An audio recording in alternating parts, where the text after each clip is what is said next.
Yo, what's up, friends? Welcome back to the channel. As always, my name is Anton, and hopefully all of you guys are having a fantastic day because we're going to be returning to, honestly, one of my new favorite bands on the channel. And this is Skillet, and The Older I Get, and this is a big shout out to David on the Patreon for requesting this one. And yeah, I'm super stoked. And just so you guys know, we are doing Skillet's new album, Dominion, for our January album of the month. So if you want to, if you enjoy all the Skillet reactions and you want to check that out with everybody in the Patreon, first link down below to join the Patreon. And also, before we get into this one, if any of you guys have any artists you want me to check out, leave a comment down below and I'll throw them on our weekly Discord vote. Actually, this one was voted on by the Discord. So if you want to take part in those votes, third link down below to join the Discord. And yeah, it's also where I hang out, the entire Arc Fishing community. And if you want to DM, stop by and say hi or something, yeah, there. And I read everything. So that's it. So it's going to Skillet, The Older I Get.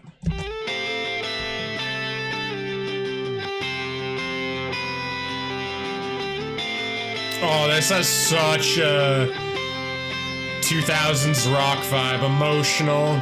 The walls between you and I, always pushing us apart, nothing left but scars, fight after fight. Don't you guys feel like every time a 2000s rock song kicks in, it's always I'm picking up these similar motifs. It'll start off with these just this really emotional, clean guitar, and it's just oh, and then a singer will kind of come in over just the clean guitar, and you'll be oh, emotional sing, and then without fail, almost always, either after the first chorus or halfway through the first verse, the band will drop in with the bass guitar and the drum, and it's just it just hits you with that we're coming home. This is the soundtrack music to my life, because I grew up I was born in 95. I was a 2000s baby. So I grew up, all the movies, American Pie, I was at pop punk, and that was the kind of the music of my childhood, right? And so it's just interesting that when I hear some of these songs, music. Some people, I always say, oh, music was better back then, right? But, and sometimes I wonder, is it because, either those are my favorite songs from my childhood, but no, it's just the style, because, a lot of these songs I've never heard of, and it's when they come on, they feel like home. They feel so emotional to me, even though I've never heard them. So it's it is just that style I really strongly resonate with. And just when this kicked in right there, I was like, oh man, I love 2000s rock. Between you and I, I love that note there. always pushing us apart, nothing left but scars, fight after fight. The space between our common rage started growing shorter, disappearing slowly day after day. I was sitting there waiting in my room for you. You were waiting for me till, and it makes me wonder. The older I get, will I get over it? It's been way too long for the times we missed. I didn't know that it would hurt like this, but I think the older I get, maybe I'll get over it. It's been way too long for the times we missed. I can't believe it still hurts like this. Wow. You can feel the emotion. I love that guitar. The time between those cutting words, built upon defenses, never made no sense. It just made me hurt. Do you believe the time heals all wounds? It started getting better, but it's easy not to fight when I'm not with you. I was sitting there waiting in my room for you. You were waiting for me till, and it makes me wonder. The older I get, will I get over it? It's been way too long for the times we missed. I didn't know that it would hurt like this, but I think Such a good chorus. maybe I'll get over it. It's been way too long for the times we missed. I can't believe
Oh.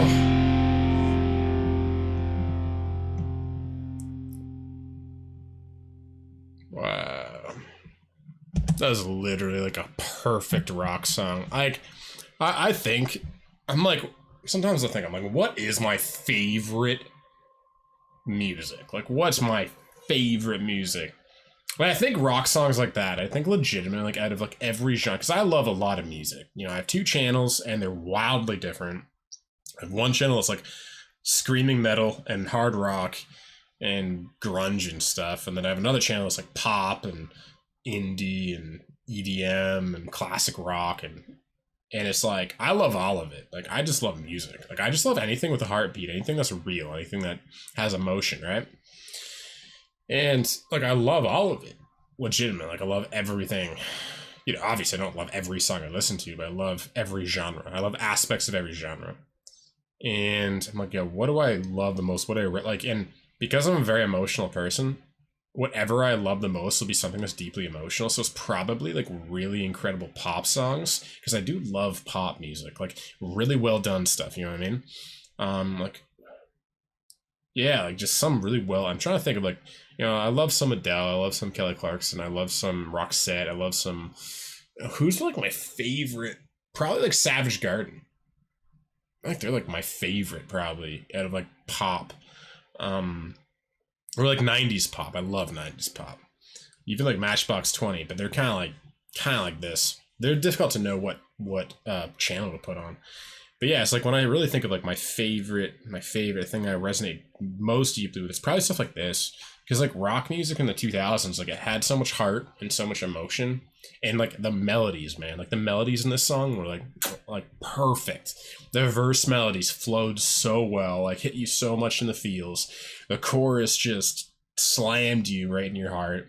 The bridge was amazing, because all of these 2000 songs have amazing bridges, because they're probably all written by like a handful of producers. Like every era has its favorite producers, and I think that the 2000s rock was no different. I'm sure if I started looking at who produced all these songs, Shinedown, Skillet, Three Doors Down, Nickelback, I'd probably start to see certain names prop up a lot.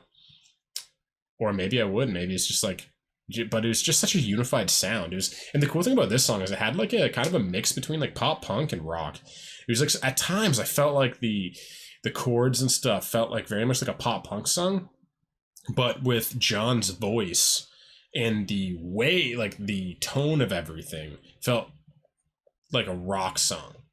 But even that, it still kind of went kind of back and forth. It was really cool. Like this song is like very, if it's like a genre blend of, I feel like pop punk and rock.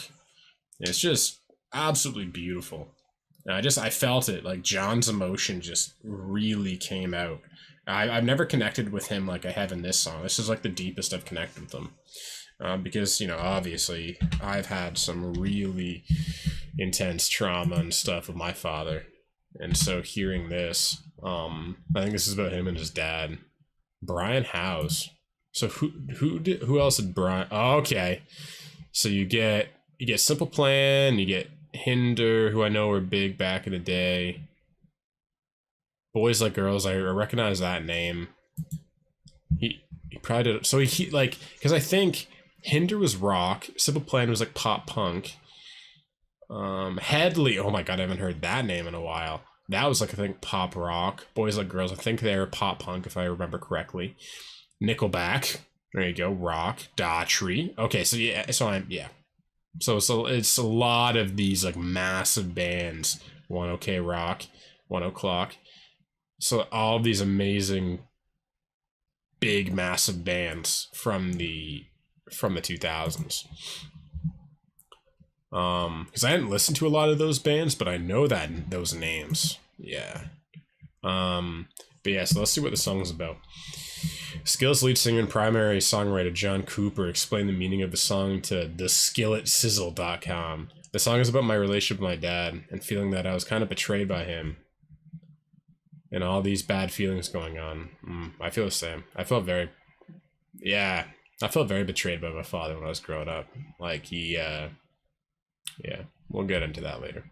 But in the end, it came down to forgiveness in the end. when I forgave my dad, there was a real healing that came in my life. And the song The Older I Get was about that. It's saying I wish I could go back, do it all over again. I'd probably make that step earlier towards forgiving him because my life got so much better when I did. 100%. Yeah, I'll talk about this, and then it looks like John goes super deep here, so that'll be another thing I'll talk about. But yeah, I like, you know, in my past, you guys all know, anyone who follows the channel, you know how much, you know, yeah, abuse, trauma kind of was in my household. A lot of shit went on, and like, I hated my father for most of my life, like absolutely fucking hated him. You know, just sometimes I think like, oh, if he died, like I just wouldn't care at all. You know what I mean? I've also had thoughts like I don't want him at my wedding. Like it was like so much pain in my childhood, like just brutal amounts of pain, and confusion and manipulation and trauma and every kind of abuse you could imagine. And I forgave him, but there's still that wounds there. There's still that, like, I don't trust him. I still don't trust him at all. I'm still guarded around him. Like, I will forgive what's happened, but I won't forget. It's like my nervous system itself doesn't forget what happened. You know what I mean? And so I get this a lot, and the forgiveness did set me free. Like, you know, when I forgave a lot of what he did, I had just this massive emotional release. And I actually had like a knot in my back I've had, like a muscle spasm I've had for years. And I remember I had this like big, massive fight with my dad about a year ago, and it was extremely emotional, like a massive just blow up kind of thing, right? And I remember the day after that happened, the knot went away, the spasm. I've never had it since. And it's like I had that thing for like years. And like I went to massage therapists, I went to like, you know, you name it. I went to physiotherapists. Everyone was like, yeah, there's nothing there. But it was like my back would just like spasm. I couldn't even like, you know, look over the side fully. Like it was brutal, and it was like no one knew what to do with it. Apparently I had like a calcium deposit or whatever. And then yeah, I literally had this emotional blow up with my father, and next day it was gone, never came back. So it's like I know how deep like these traumas literally like embed themselves in your body, in your muscle tissue. Like you store traumas and car accidents and, you know, abuse and stuff in your body. And yeah, I'm still working on forgiving my father fully, because I know I still don't fully. It's like it's almost like I don't always think it's always a choice in some sense. I think you can forgive as much as you can at that time. I think there's just like, you're not always aware of what you're not aware of. Like everyone has blind spots, and everybody represses things, and there's probably pain from my childhood that I've repressed for my entire life that I still I'm not even fully aware of. Like I don't really have any memories before like the age of like 8 or 7. Like it was that traumatizing that like I bet I have just all of these memories quarantined in my mind because, you know, they're too brutal or whatever. And I know as I get older and as I, you know, become more forgiving for, you know, myself and my father and everybody in my life and everybody who I will come to know, I think that I will unlock some of these memories and they'll come up and I'll be able to forgive those too. But it's a process, and I think it goes on for our entire lives. I think that, you know, things constantly come up and we go, oh shit, I still have that? Or like, oh, I forgot that even existed. And it's just another thing to forgive and let go of. And yeah, there's quite a few things in my life I'm learning to forgive and let go of, but it's tough. Because again, it's not always conscious, it's subconscious, it's within you. You know, it's like it's embedded in your nervous system. You know, sometimes you see a face and you go into rage, or you're like a domesticated dog and you just freeze. You know what I mean? Like a deer in headlights. And like that stuff isn't conscious. It's not as easy as just going, oh, I forgive you. It's like you need to really do some deep digging in yourself to really be able to do something with those emotions, you know? But yeah, John Cooper, I think that as humans, that's a tendency, that we get mad and bitter at people and we don't like to forgive. Yeah, but there's a healing that comes with forgiveness in your life, and a freedom that comes when you forgive someone else. And there's a song on the record called The Older I Get. Is a song about my relationship with my dad and feeling that I was kind of betrayed by him and all these bad feelings going on. But in the end, it came down to forgiveness, relating to Don Henley's song, whose song he loves. In the end, yeah, it's the way he said before. Yeah, man, there is a tendency in us to not want to forgive. There's a tendency in us to, like, literally want to hurt ourselves to hurt somebody else. Like, there were moments in my life when I was younger, that I thought of, like, literally killing myself and writing a letter and telling my mom that I was sorry and that I loved her and that she did everything she could. But just, like, telling my dad, like, you fucked me up more than I'll ever be able to process, like, you know. And it, like, yeah, there's, like, so much hurt. It was brutal. Like, I don't think a lot of people know when I allude to in some of these videos about some hatred I have in me, or resentment, or pain, and trauma, and wounds.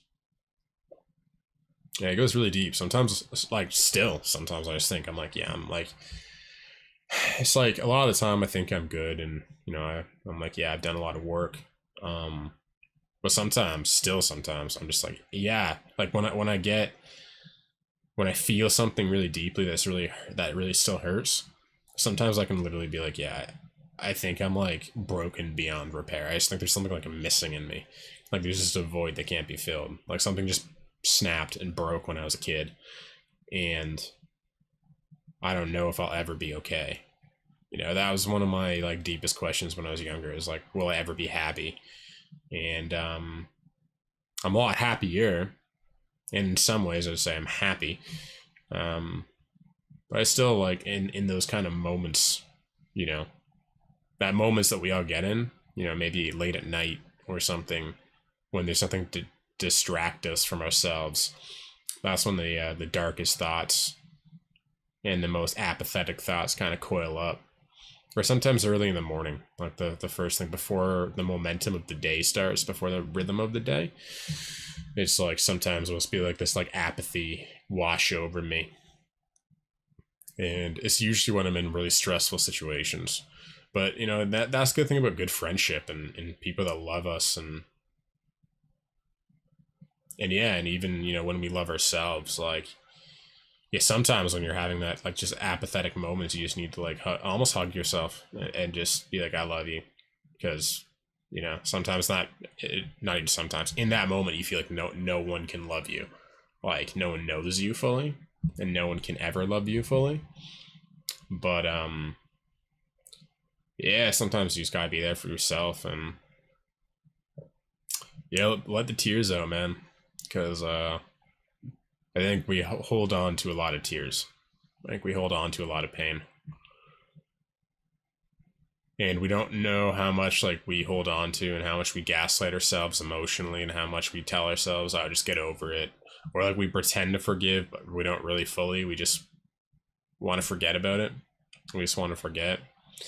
But it's like all of that pain is still stored in us, and until we truly let go of it, like, it almost has to become so brutal and so painful that we're forced to let go of it. Like, again, like, when I had that blow up, like, it wasn't a choice. It was like the pain in me got so much, like, it became unrelenting. It became like a pressure cooker. Like, I had shaken a Coke and popped the top, threw like a Mento in or something, and it just exploded. Parts of me and things I had been bottling up inside for my entire life. Like, and it just, but that was so healing. Just being able to say all those things that I never felt safe to say when I was a kid. Like, it's yeah, it's a lot. But definitely, this was an amazing song. And what are your thoughts? What are your favorite Skillet songs? Let me know down below. And we will be doing this record 100% for one of our Patreon album of the months. So I'll be putting it in the voting queue if no one does. But yeah, we'll be voting for that one in February, because January is Skillet's Dominion. And so, yeah, if you want to check out the entire full album reaction, first link down below to join the Patreon. And yeah, if you guys enjoyed the video, definitely leave a like, leave a comment. And if you guys enjoyed anything I talked about in this video, I talked about a lot of this kind of stuff in my podcast. It's pretty emotionally vulnerable. So yeah, if you want to check that out, go to the, I think there's a link down below, but I don't think it works. So just go to the main homepage and just click where I have my other channel.